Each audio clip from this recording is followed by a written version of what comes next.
Netflix just pulled the plug on Meghan Markle's show after spending over $100 million. Want to know what went wrong? The numbers tell a brutal story. Let's rewind to 2020.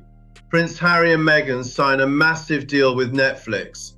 Reports say it's worth over $100 million for 5 years. Everyone's excited. This is the big Hollywood comeback. Fast forward to January 2025. Multiple sources confirm With Love Meghan is done, cancelled, not coming back. So what happened between that $100 million promise and yesterday's cancellation? Here's the first red flag. Netflix releases viewing data twice a year. In their latest report covering January through June 2025, With Love Meghan ranked number 383. Let me say that again. Out of everything on Netflix, her show came in at spot 383. Want to know what beat it? Suits, her old show from USA Network, the one that ended 6 years ago. Reruns of Suits ranked over 200 spots higher than her brand new Netflix series. Think about that.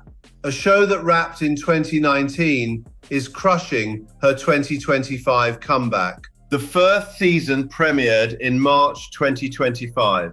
It barely squeaked into the top 10 with 2.6 million views in week 1. That might sound okay until you compare it to their other content. By August, season 2 dropped. It didn't even crack the top 10, not even close. Trade publications reported it failed to reach the top 50 streaming charts. That means fewer than 1.1 million people watched in the first 2 days. For context, their documentary Harry and Meghan back in 2022 became Netflix's 5th biggest documentary ever. That's what made Netflix believe in this partnership. But everything since then has declined. Live to Lead didn't hit the top 10. Heart of Invictus didn't hit the top 10. Harry's Polo series didn't hit the top 10. And now, With Love Meghan joins that list. Here's where it gets interesting. In August 2025, just before season 2 aired, Harry and Meghan renegotiated their Netflix contract. The original 5-year, $100 million deal, gone. Replaced with what's called a first look arrangement. That's industry speak for a much smaller commitment. Netflix isn't obligated to produce anything. They just get first dibs if the couple creates something. Translation, Netflix downgraded them from priority partners to we'll take a look if you've got something. So why didn't it work? Let's look at what critics said. The Guardian gave it 1 out of 5 stars, called it vacuous and joyless. The Economist questioned why Netflix gave her $100 million in the first place. One review said watching the show felt like doing something else on your smaller screen while it plays on the big one. But here's the kicker. Multiple reviews pointed out the same problem. Meghan was teaching skills she clearly didn't know herself. Episode 1, she's harvesting honey.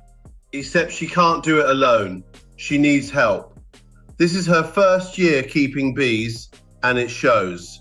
Same episode, she makes candles for the first time on camera. Later admits she's not really into baking, but will do it for people she cares about. Critics ask the obvious question, why is someone who doesn't know these skills teaching them to others? One reviewer wrote, for someone who has received so much public criticism, it's mental that her team would allow her to teach beekeeping when she can't even do it herself. Then there's the out of touch factor.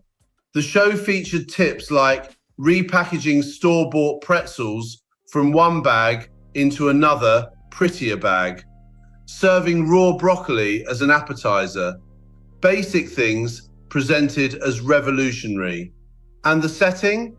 They didn't film at her real Montecito mansion. They rented a farmhouse nearby. So a show about authenticity was filmed in a borrowed location. The contrast hit hard for viewers. Designer clothes, pristine kitchen most people will never have, talking about relatable hosting tips while clearly disconnected from how most people actually live. The final blow came with the holiday special in December. It aired a full 11 months after her dog Guy died. But there he was on screen in several scenes. Critics noted it showed the special was filmed way in advance. One wrote, "You can't polish a turd, but you can roll it in glitter." Even that special, released during prime holiday viewing, couldn't save the show. Here's the bigger picture. Lifestyle shows can work. Martha Stewart built an empire. Gwyneth Paltrow made Goop successful, despite criticism. The difference? They owned their expertise. They demonstrated real knowledge. They connected with their audience. Meghan's show felt like it was trying to be Martha Stewart meets Gwyneth Paltrow meets Instagram influencer. But it landed nowhere. No clear identity, no authentic expertise, no genuine connection. Let's bring it back to the money. Netflix invested over $100 million in this partnership. What did they get? One successful documentary in 2022, then a string of shows that couldn't break the top 10, a lifestyle series that ranked 383 out of 400, and now a cancelled show with no third season coming. Industry sources told Page 6 there have been conversations about holiday specials, but nothing in the works yet. Translation, Netflix is being polite, but they're done. So what's the lesson here? $100 million can't buy authenticity. It can't manufacture expertise you don't have. And it definitely can't force viewers to watch something that doesn't connect. Meghan Markle went from network television star to Duchess to Netflix's number 383. Sometimes the numbers really do tell the whole story.